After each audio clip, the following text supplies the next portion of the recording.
बायको, हं? तुला एक प्रश्न विचारू का? विचारा ना. हे बघा, पगार झाल्यानंतर पुरुषांना सगळ्यात महत्वाचा प्रश्न कोणता पडतो? हप्ते कुठले कुठले भरू? मी तुम्हाला एक विचारू. विचार. स्वयंपाक करताना बायांना रोज कोणता प्रश्न पडतो? भाजी कुठली करू? खायचं लगेच कळतं. भाजी कुठली करू? बरोबर बोललो, नाही तर भूक लागली. बरोबर आहे. भाजी कुठली करू?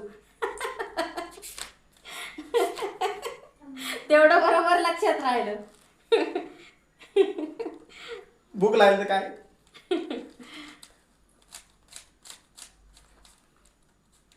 नको जास्त बाळा.